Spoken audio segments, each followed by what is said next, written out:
Hello, my dear friends, my lovely audiences. Welcome to the East West Show. Jack Chow with the G&E TV. Summer is here, and we're, a matter of fact, in the last 1.5 week in the heat for too much, going over 100, 3 digits already. Talking about versus the summer heat, and you're talking about a summer blend in California.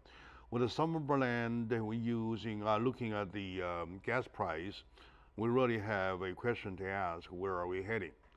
This is number one subject. Number two, as related or non-related, the Middle East situation. And always, and when I have questions, I ask my mentor for it. My mentor is Mr. Drexel Smith.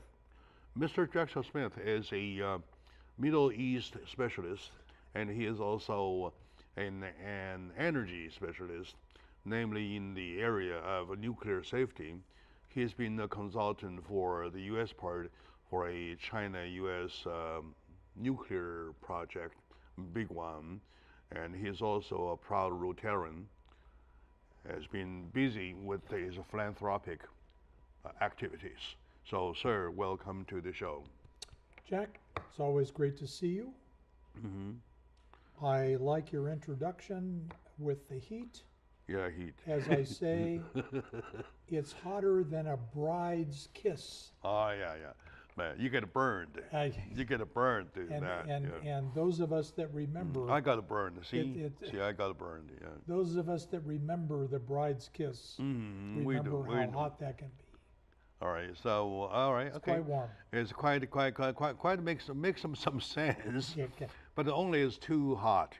It's too hot. You get burned, right? You get burned, and there's a joke on the internet saying that all my life depends on AC. Yes. And it's AC that I still live, right? So, how are we looking at? It's a picture of the summer versus the gasoline price so far. Oil continues to be a fascinating international subject with lots of twists and turns and moves. It was my prediction on your show more than a year ago that oil needed to be around $65 a barrel. And in gallon terms, for the industry to be happy. Okay. That the industry was getting enough revenue to stimulate new drilling, new research, new work. And when oil continues to be below that, I worry that the long-term future is unstable, and it makes short-term volatility, meaning that oil can go up and down depending on how much near-term supply. You're right. But business people can't have a long-term plan when oil is my prediction was under 65. But we've seen oil this week. Oil is under 50. It's in the 47, 48 range. So you have interesting things going on around the world. All right. You've got the OPEC nations in the Middle East, led by Saudi Arabia, that's working hard to put a limit on the production. And they limit production in the hope that the prices of oil will go up. But not everybody is following suit. So you've got the OPEC countries trying to limit production, raise the price, but you have Iran pumping more oil into the system. I see. You have the United States that since the 1970s, when we had our oil crisis and people were standing in line for hours to get a tank of gasoline, we prohibited oil exports. We wanted to be very protectionist in our attitudes on our oil. Well, we've changed that this past year. in the past few months. All right. That we now have instituted major agreements with even China to export oil coming from the oil shale world. I see. So in the past year, you've had some rather dramatic changes, and we'll get to gasoline, which is where you want to go. Okay. But I think it's important to talk about what goes on with oil. No oil industry. Because that sets the base price. The basic, Okay? You know, how much the cost of a barrel of oil is before it goes through the refinery process sort of sets the stage for what the eventual price way out here. I see. But remember, you've got the oil in the barrel, then the oil has to get to a refinery, and the oil has to refine, then you get into the retail distribution system. I see. So there's many steps. Each of those steps can have an impact to the pump. But I think starting at the first step, what's happening with oil, it's all about too much production for the current use. It's about geopolitical chess moves by people trying to get the price up, trying to control production, I see. but other people squeezing out. Throwing in more supplies. Yeah, you know, we're supposed to have a limit, and Iran is supposed to be limited on the amount of oil that it delivers, but they're sort of not paying a lot of attention to it. So a lot of countries are enjoying that. And again, even the U.S. is now becoming an oil exporting nation. So on the other side, you have the demand question. What's the demand for oil? Well, you have China with an insatiable demand growing. And China's strategy appears to me to oil is cheap. Let's get as much as we can. Let's build our reserves. Build reserve, because we're trying to have a growing economy. More and more people are in the class where they can get their own transportation, and they want access. So I think the Chinese have gotten oil agreements all over the world, and they're encouraging the demand. Whereas in the United States, the impact, Jack, of more public transportation, the economy, regardless of what people are saying, is not robust. The increases are extremely small. And the increases are not where we use large quantities of power. The United States doesn't have a large industrial base that uses a lot of power, and a growing dependency on electricity that's delivered by other means, and the use of batteries for automobiles. So all of these have an impact that here in the United States, our demand is not growing steeply, very minor. You have a world oversupply of oil, and people competing to sell their oil, which keeps it under $50 a barrel, and an overall demand that's growing in some countries, but not worldwide. Okay, good. That's a very thorough. That's a very thorough analysis. It's very rational, and one by one, step by step, we move from oil. Supply demand contradiction all the way to step by step to gasoline, right? Now let's jump down one more step. Here in California, you are very interested, as is most of your listeners. Well, that's all interesting, but what's the price at the pump? What's the real impact? Probably we want to take a break here. When we come back, we'll talk about the pump end. But before that, I want to ask one thing.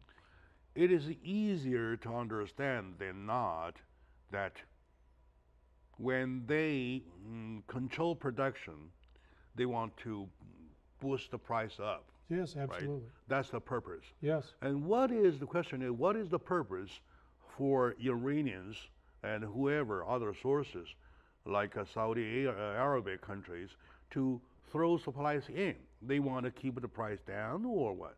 Well, remember Iran. What's their motivation? Yeah. Remember, up until very recently, Iran was under significant sanctions because much of the world thought that they were behaving inappropriately with their weapons development and other things. So they've strongly restricted Iran's sale of oil. That was one of the big hammers. I see. So they want to sell as a rebound. So now that those restrictions are off, they're saying, yay, this is my opportunity. I want to sell this resource that I have. All right, okay, well, very good. That's just it for the first segment. When we come back, we'll see what's happening at the pump end. Of course, you're talking about the pump, you're talking about going through all the middleman, all the way to distribution and to pump, et cetera, et cetera.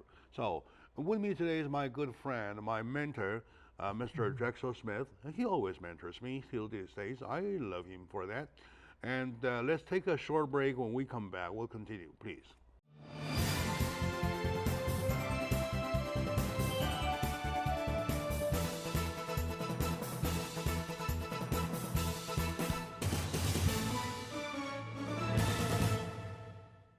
Hello, my lovely audience, dear friends, ladies and gentlemen. Welcome back to the show. My kind of face movement is restricted because of this thing. You will excuse me for that. That at least indicates one thing. Even at the moment when I'm suffering from this thing, swelling face, I still want to be due diligent on my job. Right? Okay, that's a good part about me. Anyway. But you speak from the heart. Yes, I do.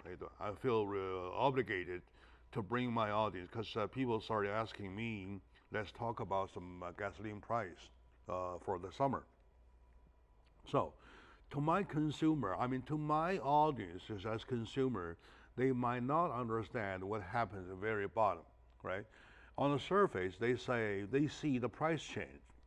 For example, a week and a half ago on a Friday, I put a tank of gasoline at $3.15. And yesterday it was $2.65. So there's a big gap. The 50 cents, half a dollar difference.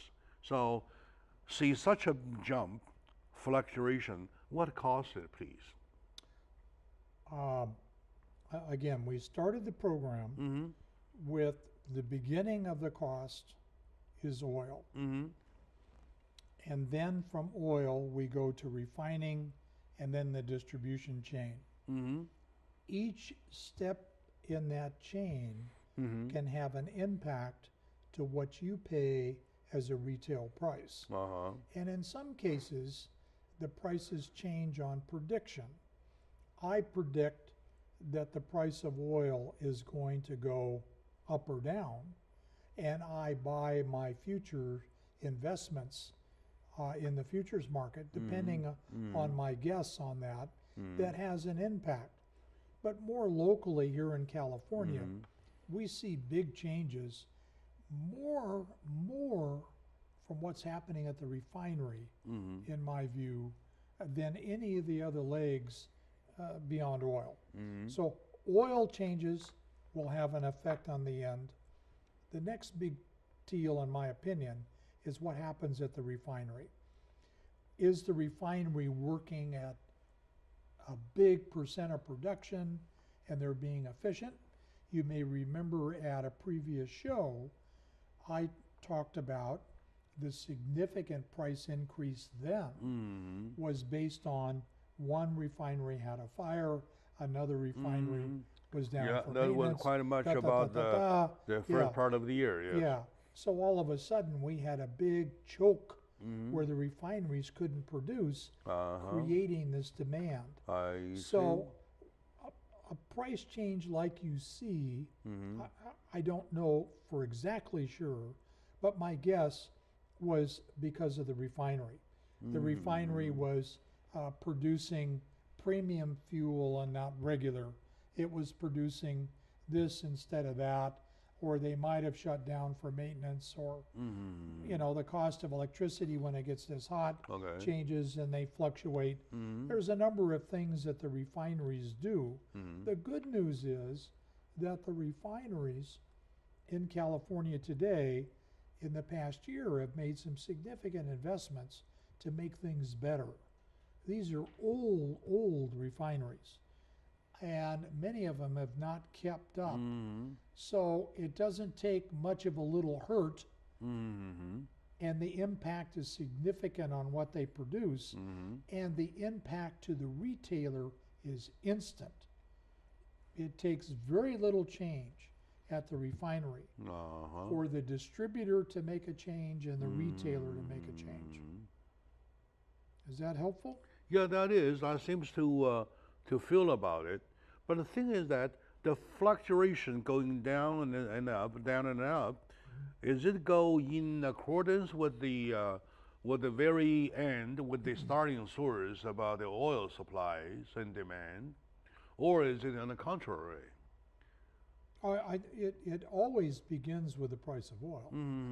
All right. If the refiner paid $50 a barrel, it's very different than if he paid $46 a barrel. Okay. Within 1 week and a half, at one station, I pay $3.15, Jack, this is and the other daily $2.65. It's a daily change. The daily change. Daily still change. within the daily change range. That's right. Remember, when the gas station out here calls and says, Thursday I want another load, that price is based on what he's paying for it, even though the price of oil, price of transportation, the refinery is all flexing. He's locked into a price when he places the order for that delivery. I see. So that price is a combination of all those factors. Absolutely. And it stacks up. I see. But remember, everybody gets a little piece. Okay? Yeah, start with what you extract from the pump. The guy before that was somebody in a tanker truck that filled up the tank. I see. The tanker truck got it from a distributor. Got it. The distributor got it from a refinery. I see. The refinery got the oil. Now, did the refinery get good sweet crude that makes the refining process easier and simple and lower cost? Or could he not find sweet crude and he's now buying oil maybe from the oil shales that have different constituents that make the refining process harder? So each of these little steps, they take a piece and they make a change, and the impact down at the end. So those are is phenomenal. the tail. Those are phenomenal. It doesn't mean a tendency, does it? Well, and everybody is trying to make a buck. Okay. All right. Okay. You know. Okay. Overall, in the overall picture, when we look into the summer, deeper into the summer is still young here, towards the fall, are we looking at a better situation, learning from what you just taught me, to ask questions from the very bottom? Well, you predict it's like, say, below 65 and above 65. So into the summer, towards the fall, are we looking at below 65 or above 65, which in turn is reflected to the gasoline price at the pump? Well, let me come back to the oil 65 just a second. Okay. Let me come back to the pump. Okay. Toward the end of June, the retailer, the gasoline station, is going to look out and say, 4th of July weekend, one of the biggest holiday weekends for people driving their cars. Yeah. I want to make sure that my tanks are full. So he bets how much, and he buys accordingly on his view of how much people are going to use. Now, this 4th of July, I think overall, people traveling was up, but overall consumption wasn't up. Wasn't up. No, no, it's not up because people didn't want to travel as far. It was hot. Let's just go to my neighbors. You know, they didn't make the bigger trips. Shorter. Or they made bigger trips because they flew. The overall gas consumption did not take a major jump. As they predicted. And as many predicted, that kind of activity has a direct impact of predicting the holiday weekend, has a direct impact on the retailers, the distributor, and the refineries getting ready for what to do, and the price will be adjusted accordingly. If they find that they have more supply because they're not pumping as much, they're going to lower it a little bit. That's exactly, the last tank I got was 265. Yeah. The previous, which is before 4th of July, there's 315. So, I see. And because, let me play if. If we had more,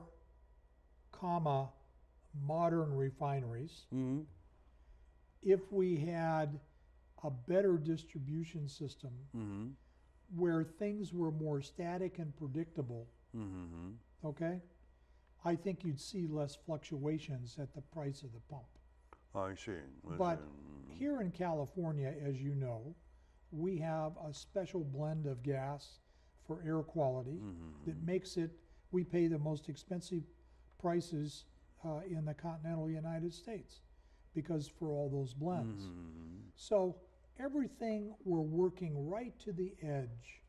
We're asking the refineries to work at maximum capacity and the distributors to do their best. So each of these things, it takes such a minor impact to affect the price. I see. Now let me come back to the 65 a barrel a minute. That's exactly where I was going to ask. Yeah, I want to be clear. My position was 1 year and 2 years ago, oil needs to be above 65 for the industry to be healthy. Healthy, Healthy. Yes, yeah. That's my view. Okay. That the producer is making enough revenue that they're going to invest in research. They're going to continue to look for new oil. I see. They're going to do all the things needed to keep the industry healthy. It's my view the industry needs to be above $65 a barrel. I see. It's not necessarily my prediction that it will be, because the price of that is so variable depending on the demand and where the supply is. So let me talk just a minute about the vulnerabilities, because I think that's what you're interested in. Yeah, I'm and very much so. I think you want to hear my thought about. Please. Honestly, I think prices are going to remain somewhat static. You're going to see a little up and down. Maybe you think 30 cents is a big up and down, but I see. you know, that's just fluctuations in this system, okay? In my mind. I think you're going to see this little up and down continue. I don't see any major change, even for this year. I see. Now, let me give you the circumstances that would make a radical change. Okay. Number one, let's back up to the refineries. I've said already on your show today, the refineries are working at capacity. They're old. All it takes is for one of these refineries to have a problem, I see. and that interrupts the supply to the retailer. I see. Okay? All right. Okay, sounds very good. My dear audience, ladies and gentlemen, today we're talking about our gasoline price. Of course, gasoline price is based upon our crude oil price. For crude oil, without having any prediction of going above $65 per barrel, you're talking about still staying low at the 48 to 47 range. 50-ish. It's 50-ish, right? Yeah, Okay. it may be Okay. 45 to 55. Okay, let's hold it right there, and we will take a short break. When we come back, let's find out more how this is related to the Middle East situation.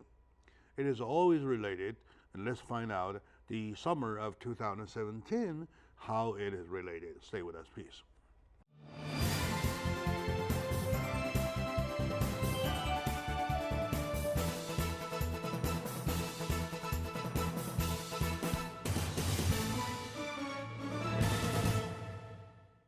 Hello, my lovely friends, audiences, dear friends. Welcome back to the show, Jack Chow, on the East-West Show, the G&E TV, talking about our gasoline price. Speaking of gasoline price, we always have to go to the crude oil market. Talking about crude oil market, you always have to talk about the regional problems, the Middle East problems, stability or instability. With my friend, my mentor, Mr. Drexel Smith, and he is an energy specialist and political commentator, and he's a Middle East specialist too. In finding the price tendency, let's stay on the crude oil side.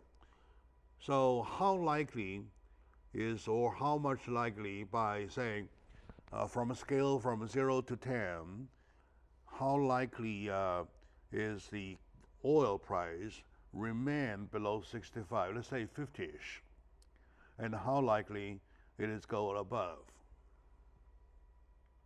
It's my prediction and my view that I think oil is going to remain relatively low in the 50-ish, again, 40s, low, mid to high 40s to 50s. It's going to stay in this range for the remainder of the year. I see. With some big caveats. The big caveat is the continued instability of the Middle East. If the Middle East ends up with a broadening conflict that impacts oil production, that will have an impact. I'm amazed at how much conflict in Syria and Iraq there's been over the past year.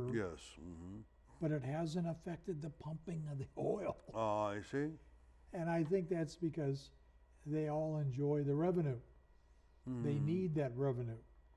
So there's a certain amount of, I'm going to go shoot today, but I want to protect the oil going because the oil is feeding the world. I would have predicted more price fluctuations and more loss of production out of the Middle East over this past year than's happened. Speaking of speaking of fluctuation, the worst case will be what we're seeing now, right? So if that is the case... No. The worst case is that we continue to see an overproduction and price of oil continues to go down. Remember, it went down into the 30s not long ago. Okay, so being in the 40s is much higher. And part of that is because of the Saudi left OPEC self-limiting a production initiative that they did. All right. I just don't think the industry is healthy when the price of the crude oil is that cheap. But we saw everybody pumping and selling it for what they could, and the oil dropped into the 30s and even made the U.S. oil shale non-competitive for a while. We all understand that China, when fast developing, needs a lot of gasoline, needs a lot of oil, right?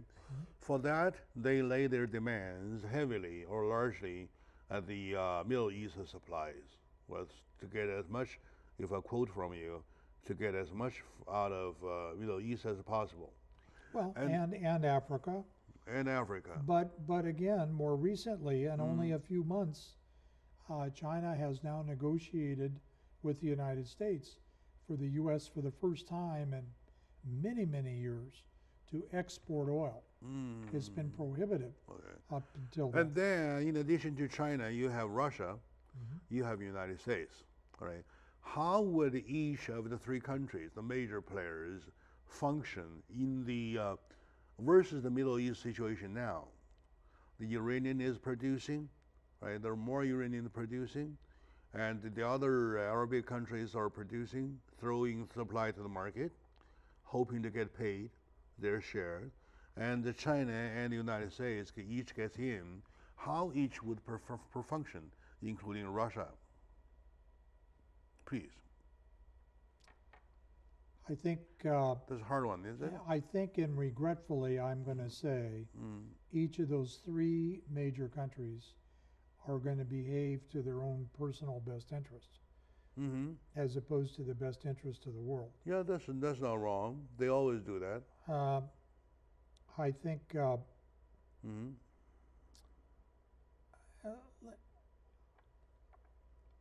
Let me say I remain hopeful. And we did a recent show on the president of China meeting with the president of the U.S. I was very hopeful with the outcome of that, that the United States and China would become closer friends and to work together in partnership. I am still hopeful for that is the case. I'm a little more knowledgeable and a little more hopeful about the relationship between the U.S. and China than I am about Russia. I am not a student of Russia. I haven't studied Russia. Russia, to me, in the last 150 years, has been far more unpredictable. I don't understand Russia's motives. Yeah, that's why I'm asking, yes. I just don't. Both in War I and II, it was the United States that went to a large degree to help Russia. And yet we have Mr. Putin behaving like Russians, the United States is his enemy. Tell me where we became his enemy. Yeah, all right, okay. And that's why. How did that happen? That's why Well, I was confused. That's why. So. Yes. You're right. What I'm really hopeful for, Jack, and you didn't ask this question, but I'm hopeful that the behavior in North Korea will be so out of line that it forces a better working relationship between China, Russia, and the U.S. I'm hopeful that that is what will happen. Do you think that will happen? Will it ever happen? I will remain hope to the last minute because I think the alternatives is quite ugly. China and Russia nowadays seems to be collaborative on many subjects, right? Including, of course, the Middle East area in that stability control. So, United States, when United States kick in, I believe we do not work for the same purpose as they do. What is our interest in there? I guess I'm not as convinced that China and Russia are as collaborative as you're suggesting. Are they really any more collaborative than the relationship between China and the U.S.? You know, I mean, we'd have to construct a list. Yeah, they're together here, but they're apart there. I think China recognizes the China economy as it is today cannot exist without their number one partner, trading partner, the United States. It just can't happen. Russia could never replace because it doesn't have the economy to But replace. Russia itself needs a lot of oil too, right? Because yes, of their economy, because of their producibility, productability, they need to rely upon supplies, foreign supplies. Yeah, Russia's very rich in gas reserves. Gas reserve, yeah, okay. Natural gas. Natural gas. As opposed to the oil in the barrel. So, in other words, during the rest of the year, as foreseeable as possible, we're not seeing anything better picture or anything worse picture to go from there, from right now. I think it's hard to handicap. It's hard to place a bet. Again, I'm going to use the phrase, I'm hopeful. And what I see as signs of being hopeful is the continuing dialogue between the president in China and the president in the U.S. I'm not naive. I recognize China also is communicating with Russia. I see. I personally thought it was productive that the president of the United States and the president of Russia had a 2.5-hour talk last week. I think the more they communicate, the better. Okay, That's I a good think that's sign. healthy. I That's think a that's good sign. That's a good sign. Now, what's the outcome going to be? I'll place my bet. You place your bet. All right. I'm hopeful, Jack, that when the big boys get together, they can say, what's going on is very high risk. We've got somebody in North Korea that's not playing in the sandbox with the right toys. He is purposely trying to stick his finger in people's eyes. That's not healthy. So, in talking about the relationship with the oil price, U.S., China, and Russia, you can't prevent talking about North Korea because they are in it anyway, anyhow, because sanction-wise or supply-wise or restriction-wise, you always want to talk about it. So, I talk about it from, your question had more to do with influence. I don't see North Korea as having any influence on the supply, the demand, the effect of oil and gasoline per se, because their economy is so slow, it has no impact. So I think in the foreseeable future, I see North Korea as being a non-player in the topic of oil to gas distribution. Where I see North Korea is a piece of the puzzle is your question of influence between China, Russia, the U.S., and I say part of that is what happens with the pawns on the chess game. I see North Korea as a pawn. I see Syria as a pawn. Okay? Russia is supporting one regime. We don't think that's a good regime. After all, they're elements of the whole chess. Yeah. I think you need to look at the bigger board and see how that plays out. All right, very good. My dear friend, today I'm going back to the classroom again with my mentor, Mr. Smith, and talking about Middle East situation versus the gasoline price. In other words, versus in the very beginning, a crude oil price. Let's take a very short moment now. When we come back, we will probably take another reading at the overall picture of Middle East stability or instability. It was that in stability achieved or still instability, and to the instability, what we want to do, what each country shall play. And don't forget, we have a bigger situation. We have Iran want to do their nuclear weapons. We have North Korea, who is testing almost a missile every single day. So how about that when we come back?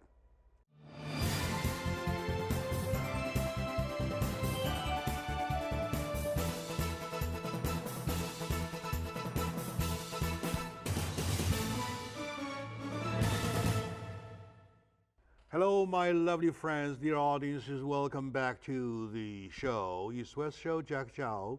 We're discussing about crude oil, gasoline price, Middle East instability, and so on and so forth, so that we want to make sure that we got a handle about this summer or rest of the year into the fall at least, all right? With me is my good friend, my mentor, Mr. Drexel Smith. Drexel Smith is a wonderful individual. He's a Rotarian, a proud Rotarian for many, many years. He, beginning this year, I believe, went to India for a philanthropic trip successfully.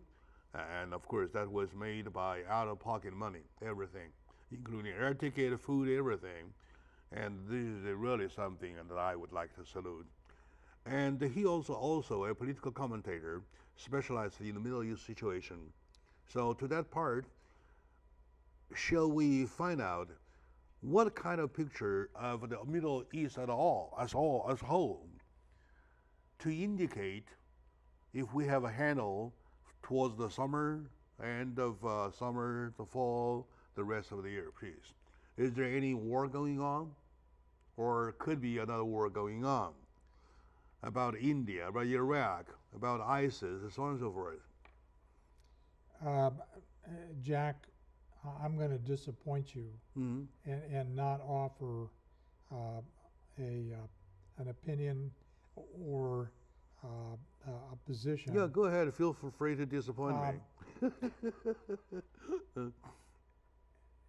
Jack, war is very unproductive. It is something that I'm hopeful in my lifetime we can figure out how to get past and figure out how to get people to be more cooperative and more understanding and more work with people. Now that panacea statement, I will offer the following. I believe recently when President Trump challenged the Middle Eastern leadership and the Saudis specifically, all right, it's time for you to stand up and take responsibility to bring into fold the radical elements that are stirring up terrorism. I'm refreshed because I think they need to be a bigger participant in the solution. I think we need to get to a spot, and I'm not sure how you accomplish this, because we have thousands of years of conflict between the Muslim and the Jew. I don't know how you come to grips with the Iran leadership not wanting Israel to exist. I'm only hopeful that they'll come to understand that they're there, that it would be appropriate for them to continue to be there, and that's not the fight you want to have. Okay? Let's look at your historical neighbor, Iraq, and see what happens. Is Iraq going to emerge out of this 10 years of conflict with a government that offers stability so they can be a player on the world stage and be their own? Is Iran going to be a little more temperate now that they've elected a more moderate president? Is this issue in Syria, are the big boys, Russia and the U.S., going to finally come to the conclusion there's hundreds of thousands of poor souls that are just completely being victimized, and you got two sides pushing one regime or the other. At some point, that conflict is either going to burn itself out or it's going to ignite, flare up more conflict in the Middle East. And I think with the growing influence of the Saudi willing to maybe step up in a leadership role, playing a little more brotherhood. I'm hopeful that the Middle East can get to some spot where it's not quite such a fire-burning, horrible, conflicted place. Is that going to happen? I'm not sure. But that's my dream. And I think that at some point, you know, if you take away the oil, the rest of the world's going to say, I'm done. And at some point, I think as we continue to lessen our dependence on oil around the world, there's less interest. And I'm hopeful by the time the interest of oil declines and their conflict resolution happens, that we'll enjoy a little more peaceful coexistence. I see. Now, let me give you one more card into the pot. Okay. We have a new Secretary of State that we really haven't addressed. The man is gray-haired, experienced, knowledgeable of doing business on the world stage. He is a cool man at the switch. He's not a hothead. He's very temperate and deliberate. He has had business relationships with all of the people that we've been talking about very successfully from the oil business. And I think if there's any stabilizing force in this whole discussion that is going to be a part of answering my prediction that oil is going to remain and gasoline prices will remain somewhat stable for the foreseeable future, is part of because of Secretary Tillerson. In other words, because of him, we probably can say that towards the end of the summer into the fall or the rest of the year, things could be more or less the same. That's my prediction. My prediction, all right. And partly because of the Secretary, partly because of our President's position. Remember, even with this most recent missile stuff from North Korea, the U.S. has had very little reaction. Sounds all right. It sounds all right. They've been cool hand at the switch. So, again, you love to push me for a prediction. Yeah, I which really don't wanted to like hear that. do. But you did give me something to hold on to. But my view is, in the foreseeable future, I see the price at the pump remaining as it's been. It's going to fluctuate a little bit. A few pennies, that's it. But yeah, maybe dimes. But no dimes. radical change. Okay? And I'm going to base my prediction with the following caveats. The caveat being? The first caveat is these old California refineries continue without a major catastrophic problem. If they have a catastrophic problem, I change my prediction. The second caveat, that the price of oil remains generally in the world that it's been between the mid-40s, low 50s range. As long as that's in that range, you're going to see the tail of the dog not shift too much. Now, if there becomes a hotter conflict in the Middle East, B, if the issues in the U.S. change to where we can no longer export our shale oil, all of those kinds of factors could have an impact on the price of oil. I'm hopeful none of those things will change in the coming months. Given that a thought, I still want to stick to your general concept about nothing major supposed to happen with the status quo so far, even though not quite a satisfaction, but still something you can hold on to. Jack, as long as the leaders are talking, there's a hope. They're not fighting, and there's hope. As long as they're talking, there's no hope. There's still hope. As long as they're talking. Very good. I like that conclusion better than the discussion itself. Okay. All right, my dear audience, today with my good friend Drexel Smith, my mentor, I've learned a lot once again about crude oil market, and the gasoline price of the pump, and therefore their relations, and together their relationship with the Middle East situation. Middle East is always being a hot pot, and it is a hot pot everybody wants to get into and get away from with lots of money. That's it. Okay, and so far, in conclusion is that into the summer, towards the end of summer, into the fall, towards the end of the year, probably things will remain the same. That's the best bet so far. So, thank you very much, my dear audiences, and to my dear friend, thank you. Bye for now. All right, bye now.